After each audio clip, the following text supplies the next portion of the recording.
भोले शंकर को प्रसन्न करना, किंतु आज तुम मेरी तपस्या में बाधा डालकर अपयश और पाप की भागी बन रही हो। ये सत्य है नाथ कि मैंने आपसे विवाह करने का हठ किया था, जिसका उद्देश्य था संसार के कल्याण के लिए आप जैसा तेजस्वी पुत्र प्राप्त करना। किंतु विवाह के दिन से आज तक आपने मेरे उद्देश्य का सम्मान नहीं किया, मेरी इच्छाओं को स्वीकार नहीं किया आपने। ये तुम क्या कह रही हो सुतपा? मैं सत्य कह रही हूँ नाथ। मैं सोचती थी कि एक न एक दिन आप अवश्य मेरी भावनाओं को समझते हुए अपने पतिव्रत धर्म का निर्वाह करेंगे, किंतु आप जैसे ब्रह्मचारी पहले थे वैसे ही विवाह के उपरांत भी बने रहे। सत्य तो ये है सुतपा, विवाह में मेरी तनिक भी रुचि नहीं थी। मैं मात्र शिव दर्शन और शिवलोक की आकांक्षा में हूं। किंतु मुझसे तुम्हारा दुख भी नहीं देखा जाता, क्योंकि दुख देना ऋषियों का स्वभाव नहीं होता। अर्थात? सुतपा, मेरे अखंड ब्रह्मचर्य व्रत को समाप्त होने में मात्र 1 माह शेष है, और इस समय कृपा करके मेरी तपस्या में बाधा न डालो। यदि शिव इच्छा हुई तो इसके उपरांत मैं तुम्हारा दुख दूर करने का प्रयास करूंगा। शिव इच्छा?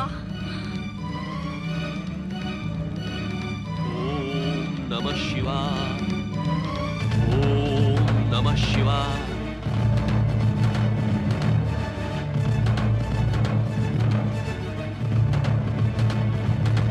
ओम नमः शिवाय, ओम नमः शिवाय, ओम नमः शिवाय, ओम नमः शिवाय, ओम नमः शिवाय। पति परमेश्वराय नमो नमः।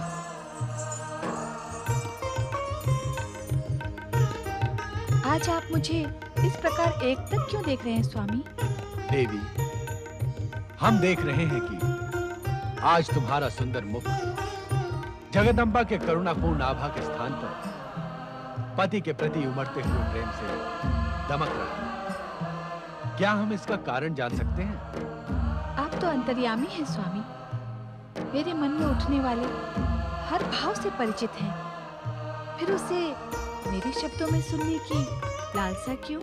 देवी, आपके शब्द सुनने के आकर्षण और लालसा में मनुष्य लोक के प्राणी सारा जीवन काट देते हैं, किंतु आपके शब्दों को सुनने का सौभाग्य किसी अत्यंत प्रिय को ही प्राप्त होता है। आप मेरे मन के भाव को जानकर परिहास कर रहे हैं? परिहास नहीं देवी, ये सत्य है, तथा आपके मन में उठने वाले भाव के अनुकूल। अर्थात देवी, आज तुम्हारे मन में उस समय की स्मृतियां जागृत हो गई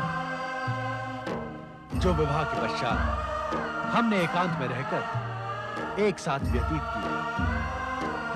सच तो यह है देवी कि उन सुंदर स्मृतियों का स्मरण कर हम भी कभी-कभी अपने ध्यान से विचलित हो जाते हैं।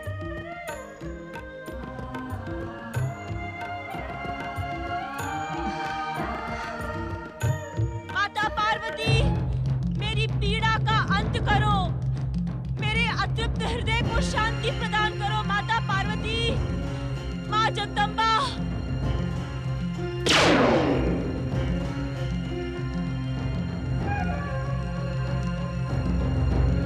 ओम ऐं ह्रीं क्लीं शक्ति माताय नमः।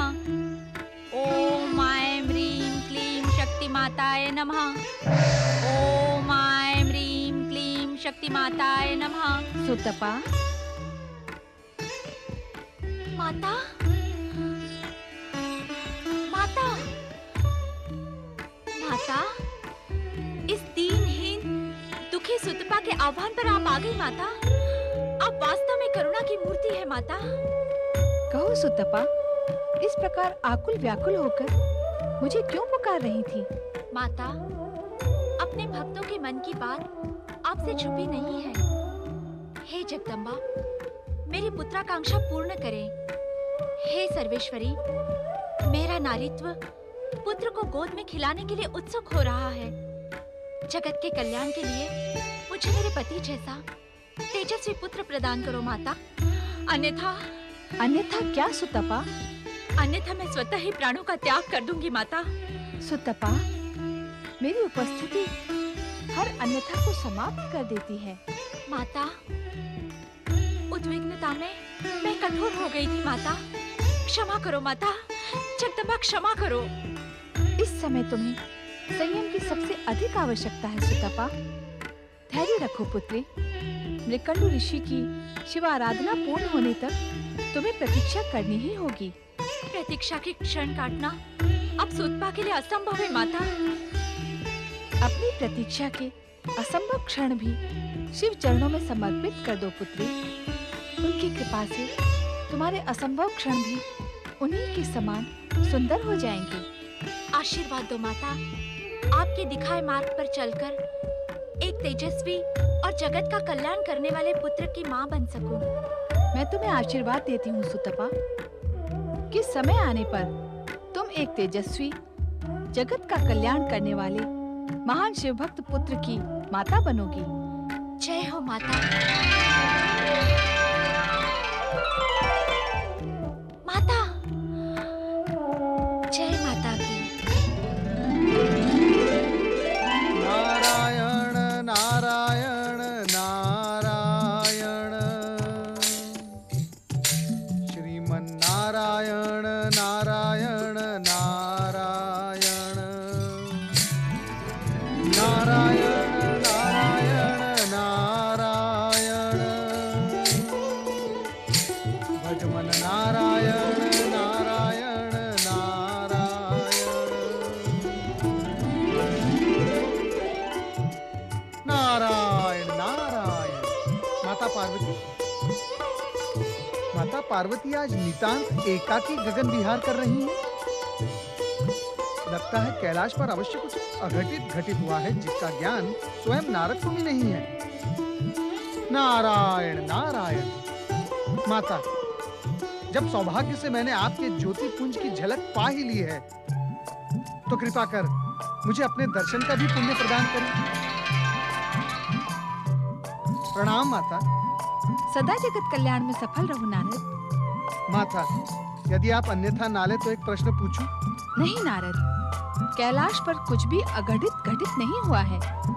ना ही मेरी पति परमेश्वर से अनबन हुई है और ना ही कुछ और।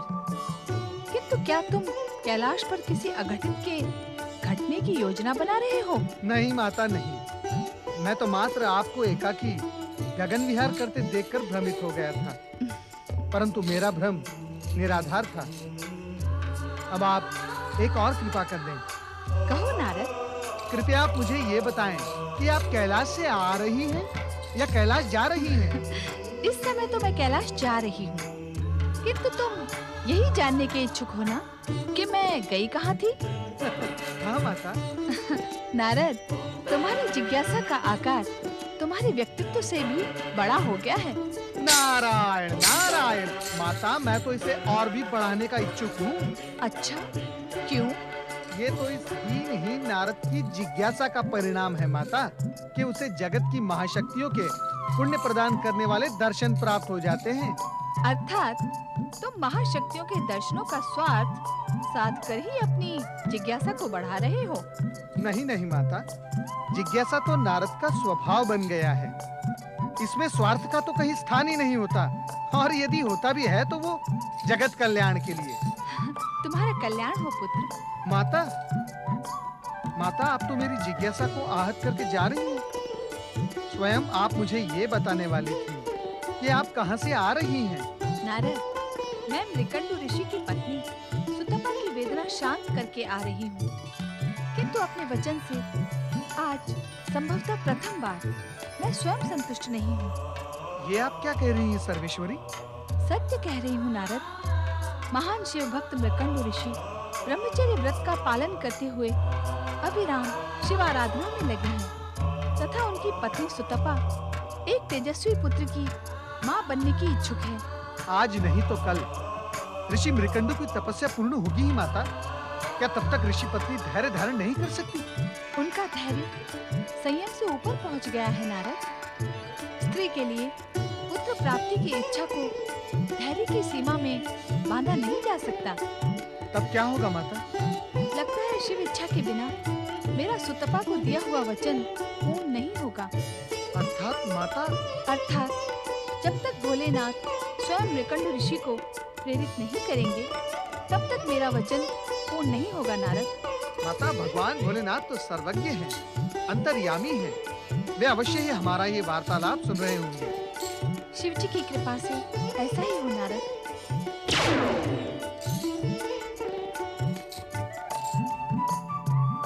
अब भगवान भोलेनाथ ऋषि मृकंड को अवश्य ही प्रेरित करेंगे। ओम नमः शिवाय। ओम नमः शिवाय। ओम नमः शिवाय। ओम नमः शिवाय। ओम नमः शिवाय। ओम नमः शिवाय। ओम नमः शिवाय। ओम नमः शिवाय। ओम नमः शिवाय। भक्त श्रेष्ठ मृकुंडू, आंखें खोलो। ओम नमः शिवाय। भोलेनाथ, शिव शंकर, भोलेनाथ, जय शिव शंकर, जय शिव शंकर। भोलेनाथ, आप दया के सागर हैं।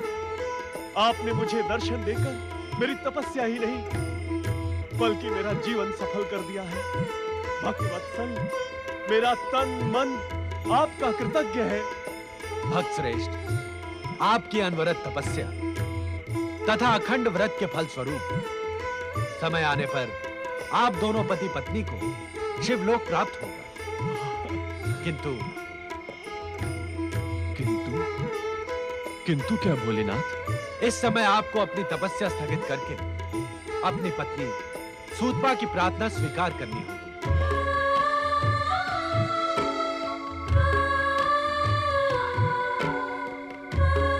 सर्वेश्वर, आप जानते हैं गृहस्थ आश्रम में मेरी कोई रुचि नहीं है और वैसे भी इस समय में तपस्या के साथ साथ ब्रह्मचर्य व्रत के संकल्प की डोर से बंधा हूं।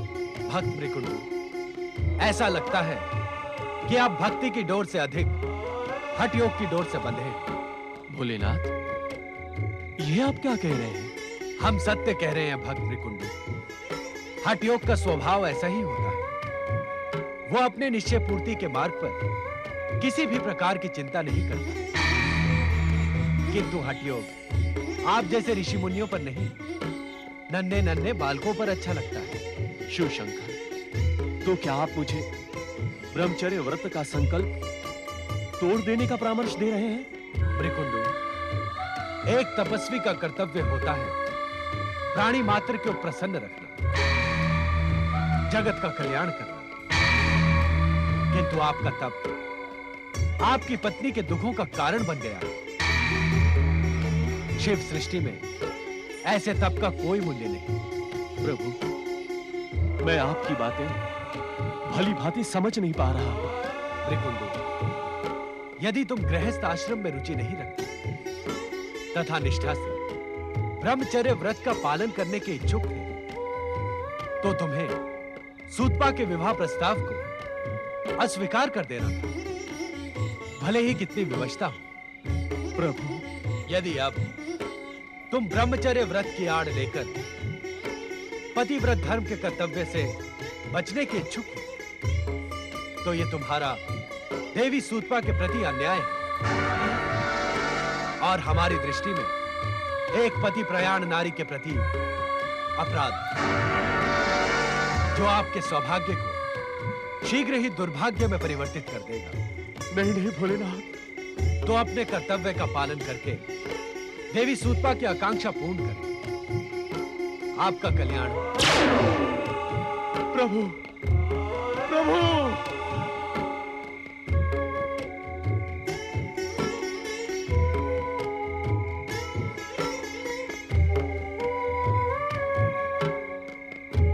नारायण नारायण नारायण। प्रणाम परमपिता। प्रणाम माता। नारद, इस समय तुम जो प्रश्न लेकर आए हो, हम उसी पर चिंतन कर रहे हैं। ये तो मैं जानता ही था परमपिता कि आप उसी विषय पर चिंतन कर रहे थे, अन्यथा आप इतनी सहजता से अपनी समाधि पर विराम कैसे लगाते? परमपिता, क्या माता पार्वती का वचन पूर्ण हो गया? नारद, देवी पार्वती शक्ति स्वरूपा है। उनके श्रीमुख से निकला हुआ हर शब्द वचन होता है। उसके पूर्ण न होने का तो प्रश्न ही नहीं उठता। तो क्या ऋषि मृकंडू अपना संकल्प तोड़ देंगे? शिवाज्ञा को मृकंडू जैसा शिवभक्त अनदेखा नहीं कर सकता। किंतु क्या परमपिता? किंतु गृहस्थाश्रम के प्रति मृकंडू की अनिच्छा और देवी सुतपा के अनुताप के परिणाम स्वरूप जो पुत्र इस दंपति को प्राप्त होगा वो अल्पायु होगा। अल्पायु? हाँ देवी, उस बालक की आयु मात्र 5 वर्ष और 6 दिन की होगी। अल्पायु पुत्र पाकर उन दोनों का संताप और भी बढ़ जाएगा स्वामी। हाँ परमपिता, ऐसा पुत्र होने से तो पुत्र ना होना ही अच्छा है। नारद, मृत्युलोक में जन्म लेने वाला हर प्राणी अपने पूर्व जन्म के कर्मों से बंधा रहता है और इस बालक के जन्म में तो मृकंडू और सुतपा की वर्तमान परिस्थितियां और समस्याएं भी जुड़ गई हैं। परमपिता, ऋषि मृकंडू भगवान भोलेनाथ के परम भक्त हैं। नियंता के उन पर ऐसे तीखे प्रहार नारद स्वीकार नहीं कर पा रहा है। नारद, हम सब नियंता की नियति में बंधे हैं। परमपिता, क्या मैं उस दंपति की कुछ सहायता कर सकता हूं, यदि आप आज्ञा दें? अवश्य नारद, परंतु ये एक सावधानीपूर्ण कार्य है। क्या तुम इसे संपन्न कर सकोगे? परमपिता, शिव इच्छा से तो प्रत्येक कठिन से कठिन कार्य भी संपन्न हो जाता है। आप केवल आज्ञा दें। आपका ये मानस पुत्र प्राण देकर भी उस दुख में पड़े दंपति की सहायता करेगा। नारद, तुम्हारे मुख पर भाषा का असंयम अच्छा नहीं लगता। क्षमा माता, क्षमा। क्या मुझसे कोई अपराध हो गया है? तुम सहायता का जो उद्देश्य लेकर संकटग्रस्त मृकंडू दंपति के पास जा रहे हो, उसी संकट से हम दोनों को पीड़ित कर रहे हो। मैं कुछ समझा नहीं माता। माता पिता के समक्ष पुत्र यदि अपने प्राणों को देने की बात करे तो उन्हें पीड़ा नहीं होगी? अवश्य होगी माता, अवश्य होगी। मैं अपने शब्दों के लिए क्षमा प्रार्थी हूँ। अपने अनुष्ठान में सफल हो पुत्र।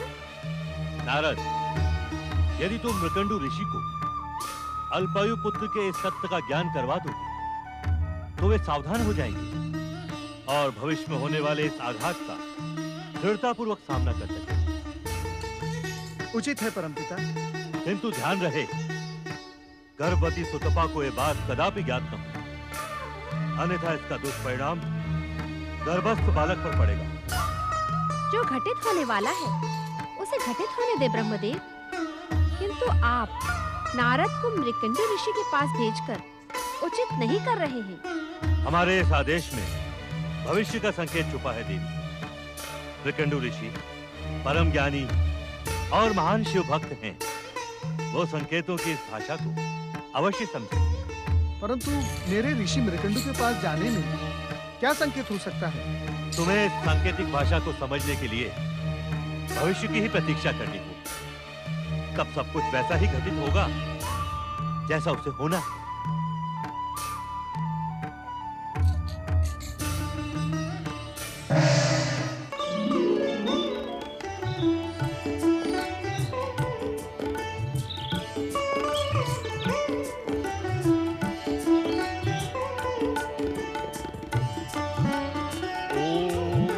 शिवाय, ओम नमः शिवाय, ओम नमः शिवाय, ओम नमः शिवाय, ओम नमः शिवाय, ओम नारायण नारायण। देवर्षि नारद, आप यहाँ हमारे आश्रम में, हमारा जीवन धन्य हो गया। परम शिव भक्त ऋषि मृकंडू, आपकी तपस्या से, अखंड तपस्या से प्रसन्न होकर जगत की महाशक्तियां भगवान भोलेनाथ और माता पार्वती की अत्यंत कृपा आपके इस आश्रम पर छाई हुई है। मैं तो उनका अनुचर मात्र हूं। उन महाशक्तियों का अनुचर होना भी सौभाग्य की बात है देवर्षि नारद। वैसे आपकी उपस्थिति तो सदैव कल्याण और प्रसन्नता का संकेत मानी जाती है। ऋषिवर, जीवन में प्रत्येक क्षण सदैव एक सा नहीं होता। प्रसन्नता से दैदीप्य रहने वाले आपके श्रीमुख पर छाई गंभीरता आज कुछ अन्य संकेत कर रही है देवर्षि नारद। हाँ ऋषिवर, मैं इस समय आपको परमपिता ब्रह्मा जी का अत्यंत महत्वपूर्ण संदेश सुनाने के लिए यहाँ उपस्थित हुआ हूँ। परमपिता ब्रह्मा जी का महत्वपूर्ण संदेश मेरे जैसे तुच्छ प्राणी के लिए? अहो भाग्य, आप हमारे आश्रम में पधार कर इसे पवित्र करें, आतिथ्य ग्रहण करें और हमारे सौभाग्य में श्री वृद्धि करें। नहीं ऋषिवर, परमपिता ब्रह्मा जी की ये आज्ञा है कि इस संदेश की बात देवी सुतपा को ज्ञात न हो। ऐसा कौन सा संदेश है परमपिता का जिसे पति सुन सकता है किंतु पत्नी नहीं? ऋषिवर, मैं जो संदेश आपको सुनाने जा रहा हूं उसे आपको अपने हृदय पर पत्थर रखकर सुनना होगा। देवर्षि। ऋषिवर, आप तो ज्ञान के सागर हैं और ये आप भली भांति समझते हैं कि इस मृत्यु लोक में समय के काल चक्र के साथ साथ जीवन और मृत्यु एक निश्चित क्रम है, अटल सत्य है। क्या यही संदेश दिया है ब्रह्मदेव ने? ऋषिवर, कृपया आप अधीर न हो। परमपिता ब्रह्मा जी का संदेश सुनने के पश्चात आपको सर्वाधिक धैर्य की आवश्यकता आ पड़ेगी। देवर्षि, आप निसंकोच होकर कहें। ऋषिवर, इस मृत्युलोक के जीवन में सर्वाधिक जटिल गृहस्थाश्रम को माना गया है, क्योंकि इसी में प्राणी नित्य नई समस्याओं में, परीक्षाओं में उलझता जाता है।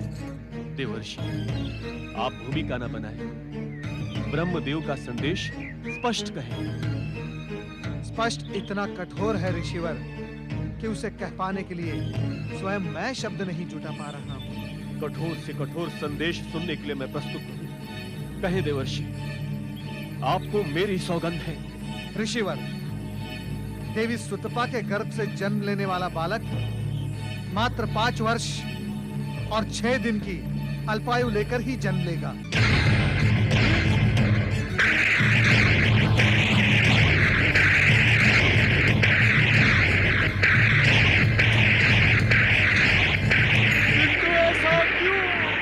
ऐसा क्यों?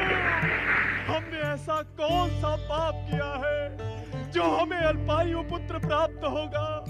ये विधाता का मेरे साथ अन्याय है। अन्याय, अन्याय, अन्याय।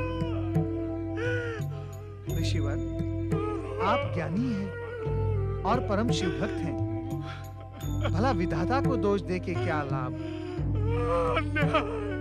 संकट की इस घड़ी में आप अपने आराध्य भगवान भोलेनाथ की आराधना करें।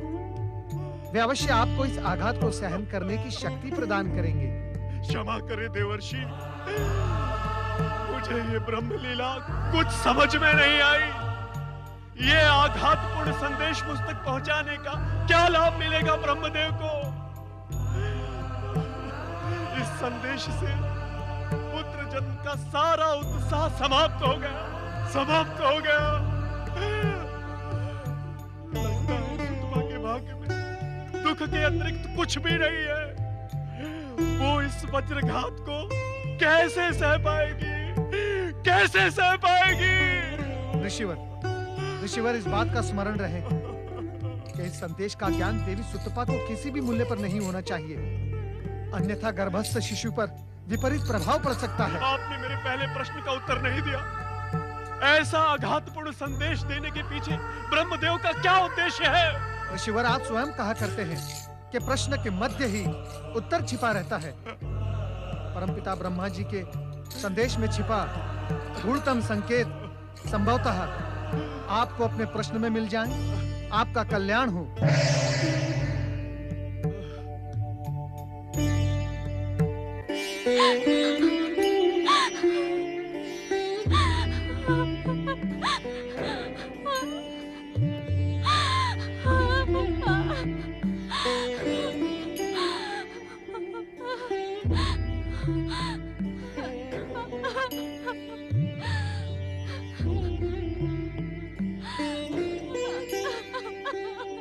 लगता है तुमने ब्रह्मदेव का भेजा हुआ संदेश नारद के माध्यम से सुन लिया है।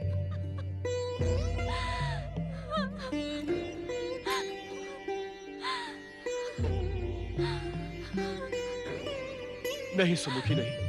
ये समय रोकर व्यर्थ व्यतीत करने का नहीं है, अपितु रो नहीं तो और क्या करूं स्वामी?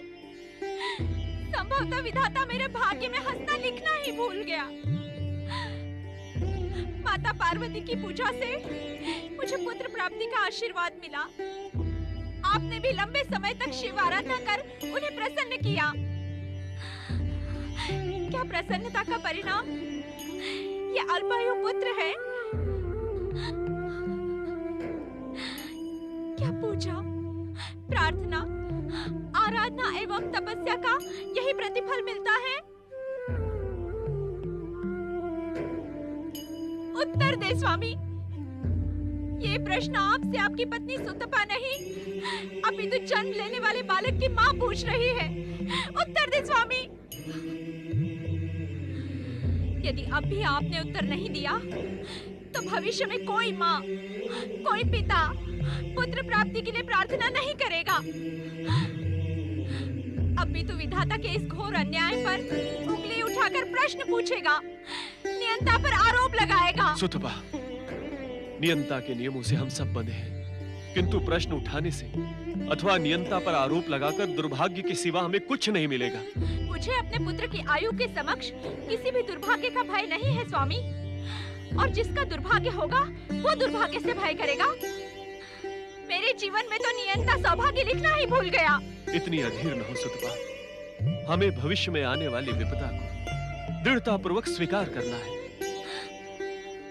जन्म लेने वाले बालक को थोड़े ही समय में अधिक से अधिक प्रसन्न रखने का प्रयास करना है,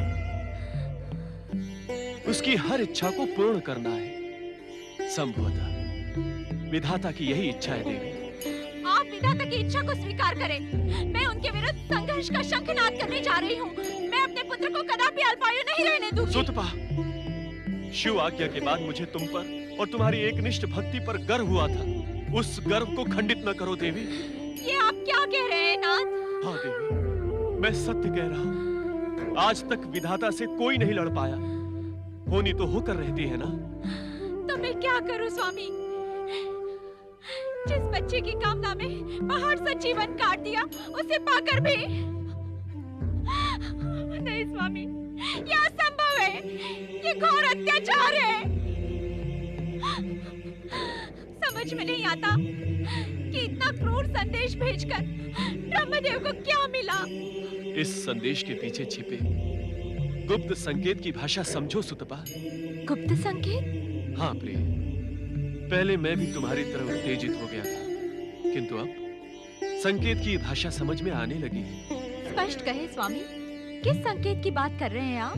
सुतपा, माता पार्वती ने स्वयं तुम्हें एक महान शिव भक्त पुत्र का आशीर्वाद दिया। स्वयं भोलेनाथ ने मुझे दर्शन देकर गृहस्थ आश्रम की प्रेरणा दी। और इससे भी महत्वपूर्ण बात यह है कि ब्रह्मदेव ने जो संदेश मात्र मेरे लिए भेजा था, तुम्हारे कानों तक पहुंच गया।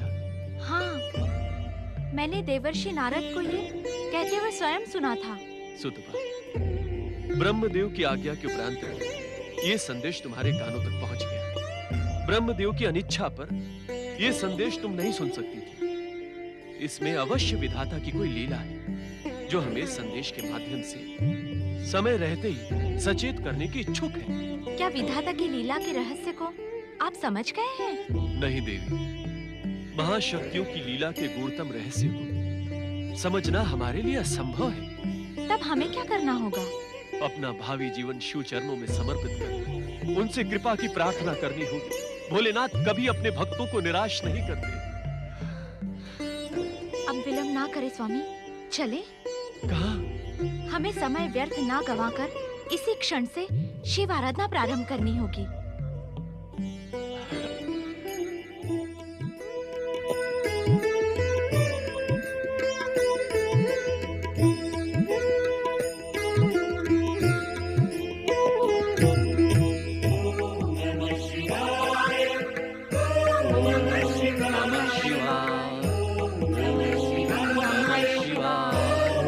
शिव आराधना का अर्थ है सत्य के मार्ग पर शिव की प्रेरणा से सुंदरता की प्राप्ति, क्योंकि सत्यम शिवम सुंदरम शिव का ही तो स्वरूप है। ये मुझसे अधिक कौन जान सकता है, क्योंकि मैं तो ओंकार हूं, शिव की वाणी मैं ही तो हूं।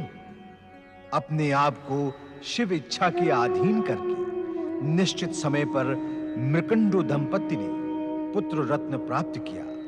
मृकंडु के इस पुत्र का नाम मार्कंडेय होना स्वाभाविक ही था। बाल लीलाओं में प्रसन्नता और आनंद के 5 वर्ष कैसे व्यतीत हो गए, कुछ पता ही नहीं चला। अब मार्कंडेय के जीवन के केवल 6 दिन शेष थे। क्या मार्कंडेय केवल 6 दिन ही जीवित रहेगा? क्या उसकी जीवन की डोर टूट जाएगी? क्या उसका अल्पायु रहस्य केवल रहस्य ही रह जाएगा? इसका उत्तर तो केवल सर्वेश्वर महेश्वर शिव शंकर को ही ज्ञात है।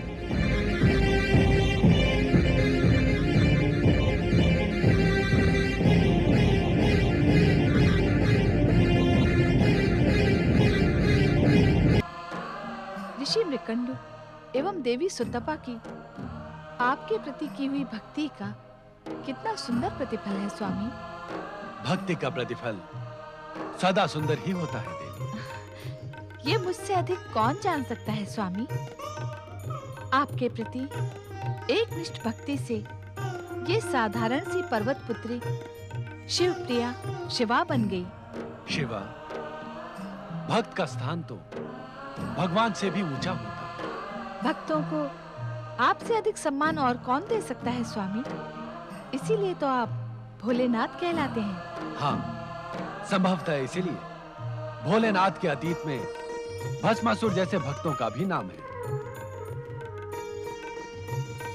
क्या बात है देवी, आपने हमारे परिहास का कोई प्रत्युत्तर नहीं दिया। परमेश्वर, आनंद अपने संपूर्ण स्वरूप में आप पर सदैव विराजता है, परंतु परिहास आपका स्वभाव नहीं।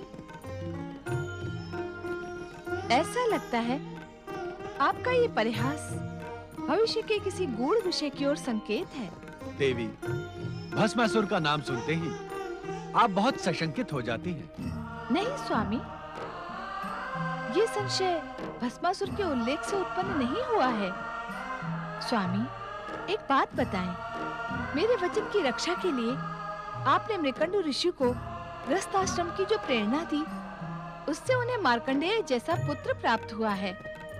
ये मार्कंडेय आगे चलकर देवी, मार्कंडेय अभी मात्र 5 वर्ष का है। उसके माता पिता उसकी बाल लीलाओं को देख देख कर निहाल हो रहे हैं। अभी उसके भविष्य की चर्चा का क्या उद्देश्य? भोलेनाथ, मैं इस समय उसी उद्देश्य को लेकर यहाँ उपस्थित हुआ हूँ। नारद, तुम्हारी इस समय उपस्थिति इस बात का प्रमाण है कि मृकंडु नंदन मार्कंडेय के साथ कुछ अघटित घट रहा है। हाँ माता, हंसता खेलता फूलों सा कोमल, गंगा से भी पवित्र सुकुमार मार्कंडेय नियंता के नियति पाश में उलझकर मुरझा जाएगा। नारद, इस विषय पर इतनी दीर्घ चर्चा की क्या आवश्यकता है? वो बालक जो कुछ भी अपने भाग्य में लिखा कर लाया, वो तो उसे भोगना ही पड़ेगा। मृत्युलोक में जन्म लेने वाले हर प्राणी के लिए ये अटल नियम है। इसलिए ये व्यर्थ की चिंता छोड़ो, कोई अन्य समाचार सुनो। स्वामी, नारद क्या कहने के इच्छुक हैं? ये तो सुन ले। नहीं माता, नहीं। संभवतः है भगवान भोलेनाथ उचित कह रहे हैं। जिन बातों का उद्देश्य निर्धारित हो गया हो, उन पर व्यर्थ चर्चा करके क्या लाभ। अब आप मुझे आज्ञा दें। स्वामी, ऐसा लगता है मार्कंडेय के संबंध में कुछ बातें आप मुझसे छिपा रहे हैं। आप तो हर विषय में मुझसे चर्चा करके मुझे सुख प्रदान करते हैं, किंतु आपका संदेह अनुचित नहीं है, किंतु यह संदेह प्रेम के मार्ग को अवरुद्ध करता है। स्वामी, हाँ देवी, मार्कंडेय के विषय में चर्चा की आज्ञा न देने का एकमात्र कारण यही है नियंता ने उसकी नियति निर्धारित कर दी, जिस पर उद्विग्न होने की आवश्यकता नहीं। समय आने पर आपको सभी कुछ ज्ञात हो जाएगा। जय शिव जी। शिव जी का नाम सुनकर मेरा मन प्रसन्न क्यों होने लगता है पिताजी? पुत्र मार्कंडे, शिव का अर्थ है मंगल। वो सदा मंगलकारी है और इस जगत का आधार भी शिव जी है। शिव जी? हाँ पुत्र, ये संसार इन्हीं की कृपा और इच्छा से संचालित है। मुझे शिव जी के विषय में अवश्य बताइए पिताजी। मुझे उनका प्रसंग सुनना बहुत अच्छा लगता है। पुत्र, शिवाराधना करके प्राणी घोर संकट से भी बच जाता है। अपने भक्तों की रक्षा का दायित्व शिव सदा अपने ऊपर ले लेते हैं। और शिव का स्वरूप कैसा है पिताजी? शिव जी का स्वरूप अद्भुत, अनुपम, सुंदर और सबसे निराला है। शिव जी जटा जूटधारी, शीश पर चंद्र, गले में सर्प धारण कर सदा बागंबर पहनते हैं। उनकी विशाल भुजा में त्रिशूल है और उनके मुख पर अपार तेज है। तेज? यज्ञ कुंड की अग्नि के समान? नहीं पुत्र, सहस्त्रों सूर्य मिलकर जो तेज प्रकट कर सके, वैसा ही तेज भगवान शिव के मुख पर सदैव विद्यमान रहता है। पिताजी, यदि मैं शिव आराधना करूंगा तो क्या वो मुझसे भी प्रसन्न होंगे? पुत्र, शिव जी दया के सागर है, कृपा निधान है एवं भक्त वत्सल है। शिवाराधना करने वालों से सदैव प्रसन्न रहते हैं। उन्हें भक्ति में नियमों से नहीं, अपितु समर्पण से प्रेम है। इसीलिए संसार उन्हें भोलेनाथ कहता है। पिताजी, मैं शिव आराधना कर उन्हें प्रसन्न करूंगा। आप मुझे आज्ञा दीजिए। शिवाराधना में आज्ञा की क्या आवश्यकता है पुत्र मार्कंडे?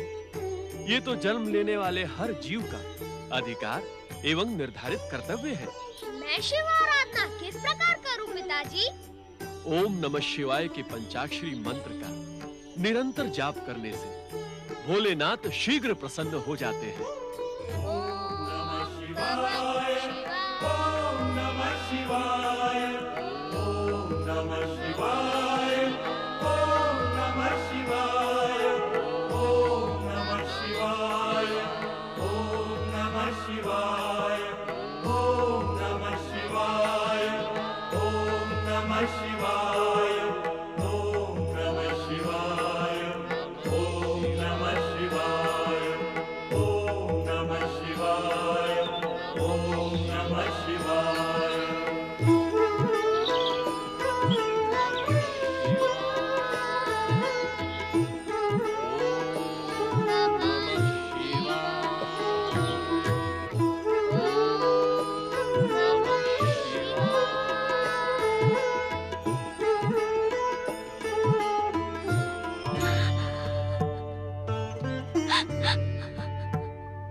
कैसी लीला है माता पार्वती।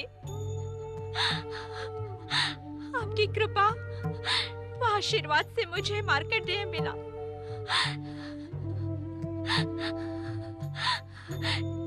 किंतु ब्रह्मा जी की भविष्यवाणी के अनुसार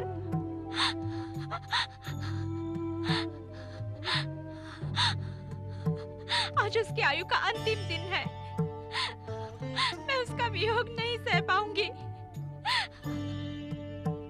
मेरे पुत्र पर कोई संकट आए उससे पहले ही मैं अपने प्राण त्याग दूंगी।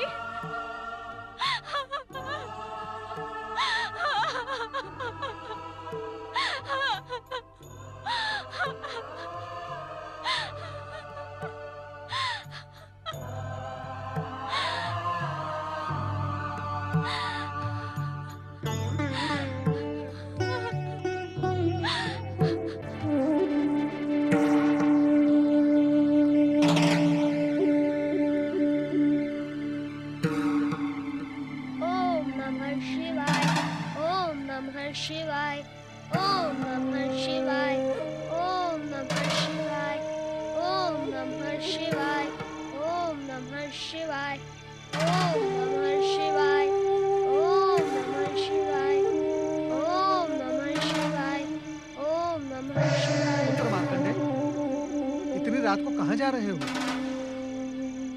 ओम नमः शिवाय, ओम नमः शिवाय, ओम नमः शिवाय, ओम नमः शिवाय, ओम नमः शिवाय। पुत्र मार्कंडेय, शिवाय। क्या तुम्हें इस भयानक वन प्रदेश के हिंसक पशुओं का तनिक भी भय नहीं लगता? ओम नमः शिवाय, ओम नमः शिवाय, ओम नमः शिवाय, वत्स, ओम नमः शिवाय। वत्स, क्या तुम्हें अपनी अल्पायु के विषय में कुछ पता है? क्या इसी भय से तुम अपने माता पिता और आश्रम को त्याग कर जा रहे हो? आप कौन हैं तात? और मेरी मृत्यु के विषय में आप कैसे जानते हैं? क्योंकि ये दुखद समाचार मैंने ही तुम्हारे पिता ऋषि मृकंडु को सुनाया था और इसी कारणवश मैं आज तुम्हारे सम्मुख प्रकट हुआ हूँ। अपनी अल्पायु का रहस्य तो मैं जानता हूँ तात। आपके यहाँ आने का क्या यही उद्देश्य है? नहीं पुत्र, नहीं। मैं तो केवल तुम्हें ये बताने का इच्छुक हूँ कि भगवान भोलेनाथ की निष्ठा पूर्वक आराधना करने से संसार का बड़े से बड़ा दुख भी दूर हो जाता है। यह मैं भली बात से जानता हूँ तात। इस समय मैं उन्हीं की आराधना करने जा रहा हूँ, किंतु संभवतः आप ये रहस्य नहीं जानते। ये तुम क्या कह रहे हो पुत्र? सत्य कह रहा हूँ। अपनी बात को स्पष्ट कहो पुत्र। तात, यदि आप ये रहस्य जानते होते तो मुझसे ये प्रश्न कदापि न पूछते कि तुम्हें इस भयानक वन प्रदेश के हिंसक जंगली पशुओं से भय नहीं लगता? ये तो स्वाभाविक प्रश्न है पुत्र। नहीं तात, नहीं। शिव आराधना करने वालों को जंगली पशु तो क्या काल से भी भय नहीं लगता। धन्य है तुम्हें तुम्हारे पिता ऋषि मृकंडु का दिया हुआ ज्ञान। धन्य है पुत्र, मैं तुमसे पराजित हुआ। मैं तुम्हारी सहायता करने का इच्छुक हूँ। इस समय मुझे सहायता की नहीं, सहानुभूति की आवश्यकता है तात। सहानुभूति? हाँ तात, मैं नहीं जानता कि आप कौन हैं, किंतु यदि मेरे प्रति तनिक भी सहानुभूति है तो मेरे विषय में मेरी माँ और पिताजी को कुछ न बताना। प्रणाम। ओम नमः शिवाय, ओम नमः शिवाय, ओम नमः शिवाय, ओम नमः शिवाय। धन्य है तुम्हारी अपने माता पिता के प्रति भक्ति और धन्य है तुम्हारी भगवान भोलेनाथ के प्रति निष्ठा। अब तुम्हारी अल्पायु और मृत्यु के काल का संघर्ष बहुत ही रोचक होगा। नारायण नारायण। भोलेनाथ, आपसे अधिक चमत्कारी इस संसार में दूसरा कोई नहीं है। भोलेनाथ कुछ ऐसा चमत्कार करे कि आने वाले कल का सूर्योदय बालक मार्कंडेय के जीवन में आपकी भक्ति का नया प्रकाश लेकर आए। नारायण नारायण। धर्मराज यमदेव की जय हो, जय हो, जय हो। कहो चित्रगुप्त, आपकी लेखा बही किसके प्राण हरने का संदेश देती है? ये संदेश महाक्रूर है धर्मराज। महाक्रूर? हाँ धर्मराज, महान शिव भक्त मृकंड पुत्र मार्कंडेय के जीवन का अंतिम समय आ पहुंचा है। मृत्यु प्राणी लोक का सबसे बड़ा सत्य है चित्रगुप्त, इसीलिए उसे मृत्यु लोक अथवा यमलोक कहते हैं। और हम यमराज हैं। यम अर्थात नियम, नियम का पालन अर्थात प्राणों का हरना। प्राण हरना हमारा कर्तव्य है। कर्तव्य में भावनाओं की नहीं, पुरुषार्थ की आवश्यकता होती है। जानता हूँ यमदेव, आप मार्कंडेय के प्राण हर लाने का प्रबंध करें। उचित है। यमदूतों, महाराज यमदेव की जय हो। पृथ्वी लोक जाओ, मृकंडु पुत्र मार्कंडेय के प्राण लेकर अविलंब यमलोक लौटो। जो आज्ञा स्वामी।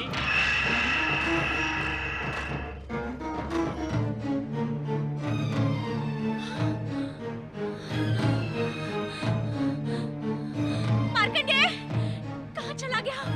मार्कंडेय, स्वामी उठिए स्वामी। मार्कंडेय कहीं चला गया? उसे ढूंढ कर लाइए स्वामी, अन्यथा मैं रो रो कर इसी समय अपने प्राण त्याग दूंगी। उसे ढूंढ कर लाइए स्वामी। हे शिव शंकर, भोलेनाथ दया करे। भोलेनाथ, शिव शंकर, भोलेनाथ, शिव शंकर। पुत्र मार्कंडे, कहाँ हो तुम? हे शिवशंकर, मेरा प्रिय पुत्र मार्कंडे कहाँ गया? पुत्र मार्कंडे!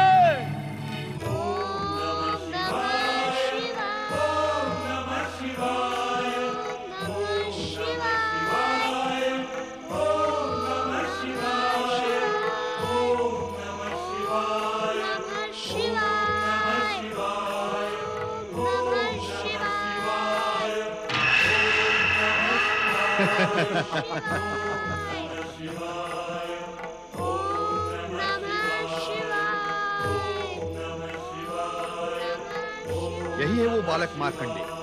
ओम नमः शिवाय। इसकी आयु पूरी हुई, चलो इसके प्राण हरते हैं। किंतु ये तो निष्ठापूर्वक शिव आराधना कर रहा है। ओम नमः शिवाय। शिव आराधना हमें हमारे कर्म से विमुख नहीं कर सकती है मित्र। उस पर मृत्युपाश फेंको।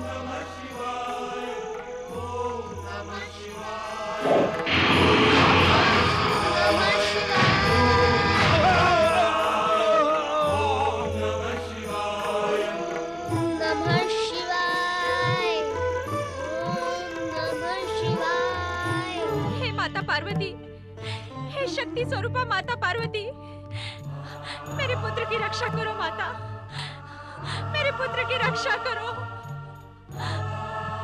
आपके आशीर्वाद से जन्मे मेरे पुत्र मार्कंडेय का जीवन संकट में है माता, उसकी रक्षा करो माता, मेरे पुत्र की रक्षा करो, मेरे पुत्र का कल्याण करो मातेश्वरी। हे जगदम्बा, अपने आशीर्वाद की रक्षा करो माता। हे माता पार्वती, हे शक्ति स्वरूपा माता पार्वती, मेरे पुत्र की रक्षा करो माता, करुणा की मूर्ति माता पार्वती। हे जगदम्बा, मेरे पुत्र की रक्षा करो। सुतपा, निश्चिंत रहो, मैं आ रही हूँ। मुझे जाने की आज्ञा दीजिए स्वामी। सूतपा के पास जा रही हो देवी? हाँ स्वामी, एक माँ की वेदना एक माँ ही जान सकती है। स्त्री के जीवन में सबसे महत्वपूर्ण होता है मातृत्व। यदि उसका मातृत्व संकट में पड़ जाए तो स्त्री का जीवन दुख के सागर में डूब जाता है। देवी, इस संसार में माँ के हृदय में करुणा और मातृत्व का जो संचार है उसका केंद्र तुम ही हो। इसीलिए जगत के प्राणी तुम्हें जगदम्बा कहते हैं। स्वामी, बातों में कहीं मार्कंडेय के प्राण संकट में न पड़ जाएं। मुझे जाने की आज्ञा दे। नहीं देवी, वहां जाने से कोई कार्य सिद्ध नहीं होगा, वहां न जाना ही उचित होगा। एक माँ की वेदना असहनीय होती है स्वामी, मुझे स्वयं जाकर उसे आश्वस्त करना ही होगा। अन्यथा क्या देवी? अन्यथा मार्कंडेय के जीवन पर आए संकट से वो पतिव्रता मातृत्व से आहत होकर कहीं नियति को ही शापित न कर दे। ऐसा कुछ नहीं होगा देवी, घटेगा वही जो विधान है। इस स्थिति में मैं क्या करूं भोलेनाथ? सुतपा की व्यथा से मैं स्वयं बहुत चिंतित हूँ। मृकंडू दंपति तथा मार्कंडेय की चिंता हम पर छोड़ दो।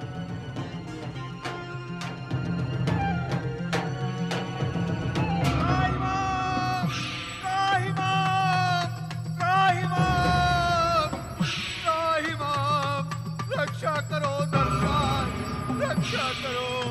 क्या बात है यमदूत, तुम तो मार्कंडेय के प्राण हरने गए थे। उस चमत्कारी मायावी मार्कंडेय के नाम से ही मुझे भय लगने लगा है स्वामी। बकवाद ना करो और अपनी बात स्पष्ट कहो।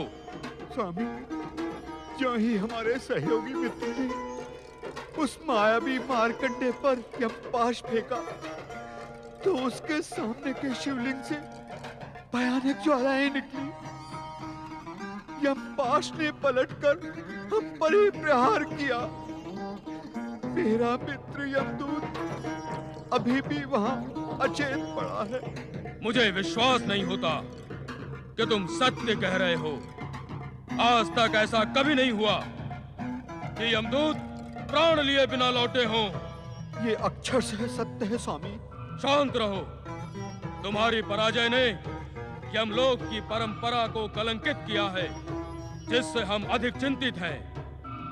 अब हम स्वयं मायावी मार्कंडे के प्राण हरने जाएंगे।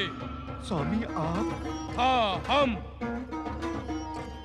यदि सृष्टि के नियमों से खिलवाड़ किया गया तो तीनों लोकों में अराजकता फैल जाएगी। प्राणी के मृत्यु में एक क्षण का विलंब भी सृष्टि की व्यवस्था को अस्त व्यस्त कर देगा। पाश, हम स्वयं जाएंगे। चित्रगुप्त जी, मुझे विश्वास नहीं होता कि स्वयं यमदेव भी उस मायावी चमत्कारी मार्कंडे के प्राण हर पाएंगे। दूत, मृत्यु से आज तक मृत्युलोक में जन्म लेने वाला कोई भी बच नहीं पाया है। होगा वही जो नियंता की इच्छा होगी। नारायण नारायण। परमपिता, अपने पुत्र नारद का प्रणाम स्वीकार करें। कहो नारद, क्या समाचार लेकर आए? समाचार नहीं परमपिता, मैं आज प्रार्थना लेकर आया हूँ। प्रार्थना? अवश्य कहो मेरे मानस पुत्र। परमपिता, निर्दोष बालक मार्कंडेय की अल्पायु के अभिशाप का अंत करके कृपया आप उसे दीर्घ आयु का आशीर्वाद प्रदान करें। नहीं नारद, नहीं। मैं स्वयं ऐसा नहीं कर सकता। क्यों? क्यों परमपिता, क्यों? उस निर्दोष निष्पाप बालक पर इतना क्रूर अत्याचार क्यों परमपिता? यह अत्याचार नहीं है परमपिता, है। वो बालक मेधावी, परम ज्ञानी, तेजस्वी है। उसे मिलने के पश्चात मुझे उसमें जगत कल्याण की अपूर्व ज्योति के दर्शन हुए परमपिता। इन सब के उपरांत भी वो नियंता की नियति और विधाता के विधान से अछूता नहीं है। किंतु परमपिता, जगत कल्याण को साक्षी मानकर नियंता की नीति और विधाता का विधान परिवर्तित भी तो हो सकता है ना? नहीं नारद, नहीं। नियंता स्वयं यदि अपने नियमों में परिवर्तन करने लगे तो इस सृष्टि में अनर्थ हो जाएगा। किंतु परमपिता, जगत कल्याण भी तो। नारद, जगत कल्याण से भी महत्वपूर्ण है नियति और विधान, क्योंकि विधान के संकट में पड़ने से ये जगत ही संकट में पड़ जाएगा। किंतु परमपिता। नारद, तुम परम ज्ञानी हो, तुम्हारे लिए कोई भी रहस्य नहीं है। मार्कंडेय के अल्पायु उसके पूर्व जन्म के कर्मों एवं उसके पिता मृकंडू की उसे जन्म देने की अनिच्छा का परिणाम है। इसलिए उसके माता पिता को पुत्र वियोग अवश्यंभावी है। क्या बालक मार्कंडेय की जीवन रक्षा का कोई भी मार्ग शेष नहीं है परमपिता? हम ऐसा भी नहीं कहते नारद। भगवान शिव की सृष्टि में सब कुछ उनकी इच्छा पर ही निर्भर है। सृष्टि का हर मार्ग शिव इच्छा से ही संचालित होता है। नहीं परमपिता, नहीं। स्वयं भगवान भोलेनाथ ने मार्कंडेय की जीवन रक्षा का मार्ग अवरुद्ध किया है। ये तुम क्या कह रहे हो नारद? तुमसे उनकी लीला समझने में अवश्य कोई भूल हुई है। नहीं परमपिता, नहीं। भूल का तो कोई प्रश्न ही नहीं उठता। स्वयं भगवान भोलेनाथ ने बालक मार्कंडेय की चर्चा करने पर मुझे यह आदेश देकर कहा था कि बालक मार्कंडेय की नियति निर्धारित हो गई है। अब उस पर व्यर्थ चर्चा करने का क्या प्रयोजन है? नारद, जिस प्रकार भगवान शिव अनंत हैं, उसी प्रकार उनकी प्रत्येक लीला भी अनंत है। उसे समझ लेना हर एक के वश में नहीं होता। तो मैं क्या करूं परमपिता, मैं क्या करूं? मैं किसी भी मूल्य पर बालक मार्कंडेय की प्राण रक्षा करना अपना कर्तव्य समझता हूं, आवश्यक समझता हूं। शिव आराधना करो पुत्र। वो जो भी करेंगे उसमें अंततः जगत का कल्याण छुपा ही होगा। ओम नमः शिवाय। ओम नमः शिवाय। ओम नमः शिवाय।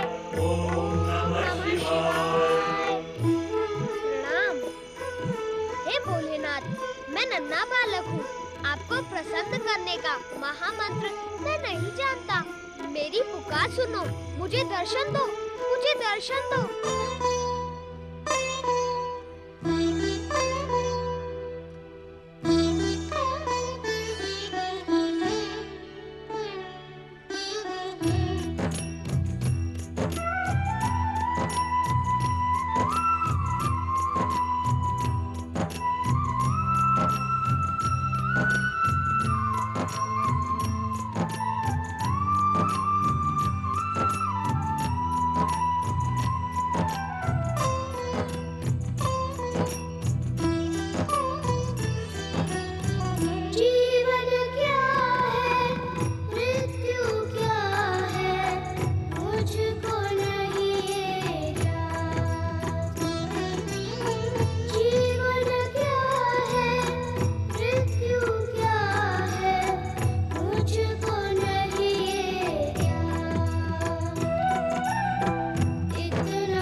नमः शिवाय। ओम नमः दुष्ट मायावी मार्कंडे, तू यम पाश पर माया चलाता है। ओम नमः शिवाय। ले बच मेरे गदा प्रहार से।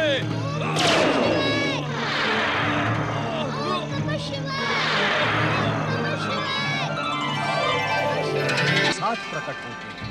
यमराज, प्रभु भोलेनाथ, निष्ठा पूर्वक शिव आराधना करने वाले बालक मार्कंडे पर प्रहार करने का तुम्हारा साहस कैसे हुआ? इस बालक ने शिवलिंग को हृदय से लगाकर हमारी शरण ली थी। शरणागत की रक्षा करना हमारा कर्तव्य है। क्या तुम इस सत्य को नहीं जानते कि तुम मात्र काल हो, किंतु हम महाकाल हैं?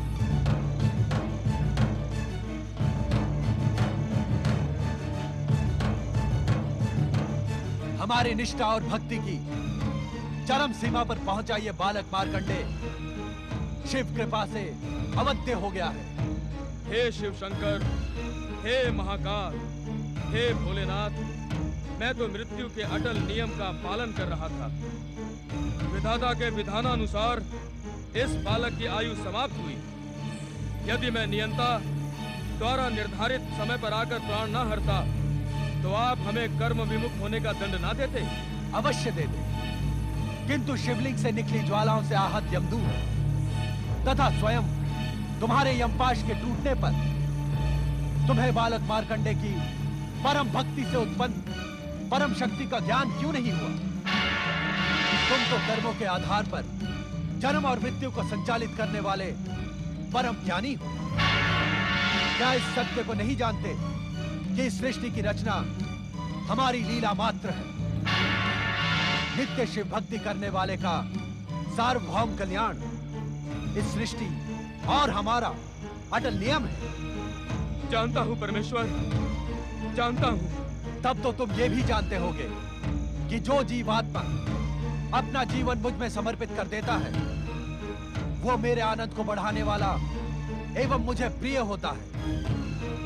क्या ये सब नीति ज्ञान हमें पुनः दोहराना होगा यमराज? नहीं भोलेनाथ, नहीं। अपने इस दास पर कृपा करें और आज्ञा दें कि अब मुझे क्या करना उचित होगा।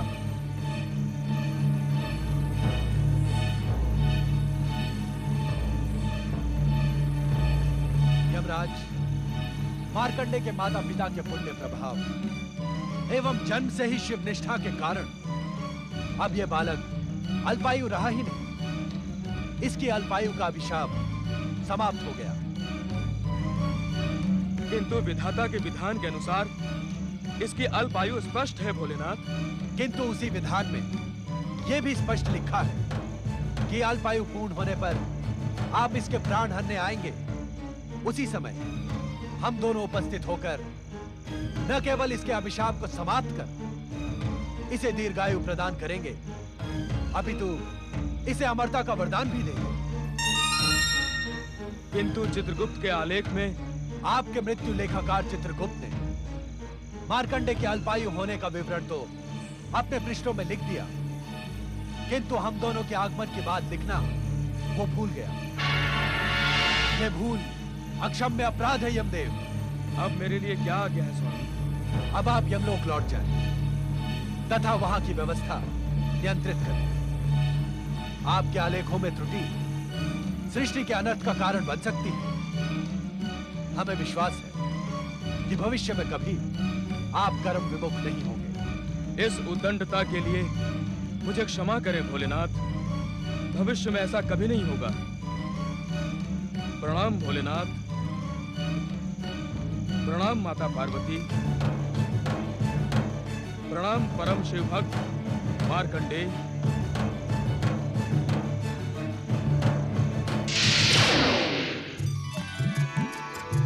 जय हो भगवान भोलेनाथ, माता पार्वती। पुत्र मार्कंडे, तुम शिव कृपा के साथ ही साथ मेरे स्नेह के भी पात्र हो। इस क्षण से तुम मेरे लिए गणेश व कार्तिकेय के समान प्रिय हो। मैं तुम्हें अपने पुत्रों के समान ही अटूट स्नेह एवं सिद्धियां प्रदान करूंगी। जय भोलेनाथ। जय माता पार्वती, जय शक्ति माता पार्वती, जय सर्वेश्वर महादेव जी। हम अज्ञानियों को क्षमा करें। हमने आपकी कृपा पर संदेह किया और मार्कंडेय के अल्पायु के भय से अपनी भक्ति को पूर्ण रूप से आपके श्री चरणों में समर्पित नहीं किया। कृपा निधान, आपकी कृपा अपरंपार है। आप तो दया के सागर हैं। आपकी भक्ति असंभव को भी संभव बनाने में सक्षम है। जो एक बार निष्ठा पूर्वक आपके श्री चरणों में समर्पित हो जाता है, उसे संसार की समस्त चिंताएं आप पर ही छोड़ देनी होती है। परंतु हमने ऐसा नहीं किया भोलेनाथ। हमें क्षमा करें भोलेनाथ, हमें क्षमा करें। पुत्र के लिए चिंता करना माता पिता का स्वाभाविक कर्तव्य है, किंतु हमारे यहाँ प्रकट होने का कारण आपकी चिंता दूर करना नहीं, अपितु मार्कंडेय की अविचल शिव भक्ति है। मार्कंडेय का नाम शिव भक्तों में उसकी अमरता के समान ही अमर हो गया है।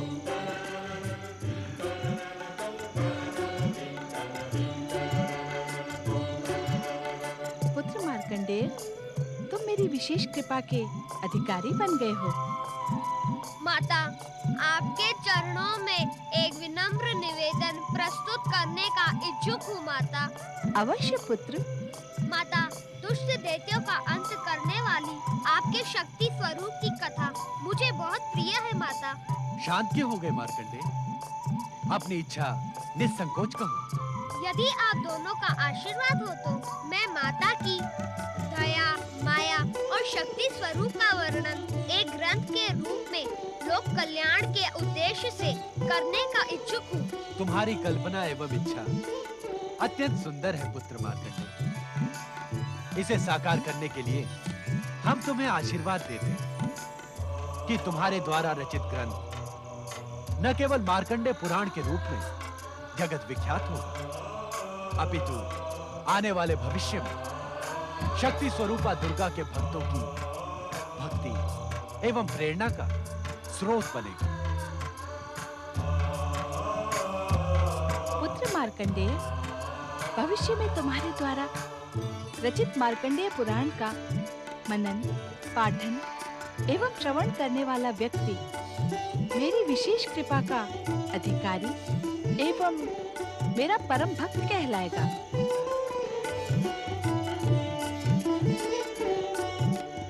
इतना ही नहीं पुत्र, मार्कंडेय पुराण का प्रत्येक श्लोक पापी से पापी व्यक्ति को पाप मुक्त कराने वाला, शिव कृपा एवं कैलाश लोक प्राप्त कराने में सक्षम होगा। हाँ भोलेनाथ, माता पार्वती, आप दोनों के आशीर्वाद को आदेश समझकर मैं इसका पालन करूंगा। तुम अपने प्रत्येक अनुष्ठान में सफल हो पुत्र। भगवान भोलेनाथ एवं माता पार्वती की जय।